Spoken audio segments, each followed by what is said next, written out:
एकदा शंकरजी आणि पार्वतीजी सहलीला गेले होते. वाटेत त्यांना दिसले की एका तलावात बरीच मुले पोहत होती, पण एक मूल उदास मुद्रेत बसले होते. पार्वतीजींनी शंकरजींना विचारले की हे बालक उदास का आहे. शंकरजी म्हणाले, मुलाकडे काळजीपूर्वक पहा. पार्वतीजींनी पाहिले की मुलाला दोन्ही हात नाही येत, त्यामुळे त्याला पोहता येत नव्हते. पार्वतीजींनी शंकरजींना या मुलाला शक्तीसह हात देण्यास सांगितले, जेणेकरून त्यालाही पोहता येईल. शंकरजी म्हणाले, आपण कोणाच्याही कर्मात ढवळाढवळ करू शकत नाही, कारण प्रत्येक जीव आपापल्या कर्माच्या फळाने आपले कर्तव्य पार पाडतो. पार्वतीजींनी पुन्हा पुन्हा विनंती केली की शेवटी शंकरजींनी त्याला हात दिले. ते मुलंही आता पाण्यात पोहू लागले. एका आठवड्यानंतर शंकर आणि पार्वतीजी पुन्हा तिथून जात होते.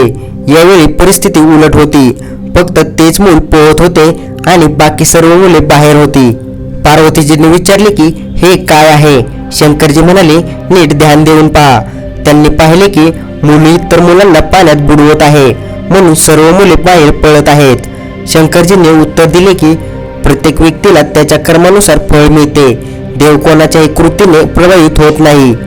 त्याने मागील जन्मी हाताने हेच काम केले होते, त्यामुळे त्याला हात दिले नव्हते. आता देऊनही त्याने पुन्हा इतरांचे नुकसान करण्यास सुरुवात केली आहे. निसर्ग नियमानुसार काम करतो, कोणावरही पक्षपात करत नाही. जेव्हा आत्मा वरून खाली येतो तेव्हा सर्व काही चांगले असते. कर्मानुसार काही अपंग आहेत, काही भिकारी आहेत आणि काही गरीब आहेत, तर काही श्रीमंत आहेत, परंतु सर्व बदलण्यायोग्य आहेत. राजवाड्यामध्ये राहून किंवा पैशाच्या प्रभावाखाली आज कोणीही वाईट कृत्य केले तर उद्या त्याला त्याची किंमत चुकवावीच लागते. जर तुमचे कर्म चांगले असतील तर नशीब तुमची दासी आहे, आणि जर तुमचा हेतू चांगला असेल तर मथुरा काशी घरीच आहे.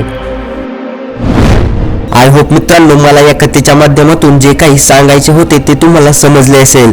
तर मित्रांनो, व्हिडिओ कसा वाटला, काय वाटला, कॉमेंट्समध्ये जरूर सांगा. आणि अशाच आपल्या मराठी भाषेतून नवनवीन प्रेरणादायी कथा पाहण्यासाठी आपल्या इझी मोटिवेशन स्टोरी या यूट्यूब चॅनलला सबस्क्राईब करा. आणि नवनवीन व्हिडिओची नोटिफिकेशन सर्वात आधी येण्यासाठी बेल आयकॉन प्रेस करा. तर चला भेटूया पुढच्या एका नवीन भन्नाट अशा व्हिडिओमध्ये. तोपर्यंत धन्यवाद.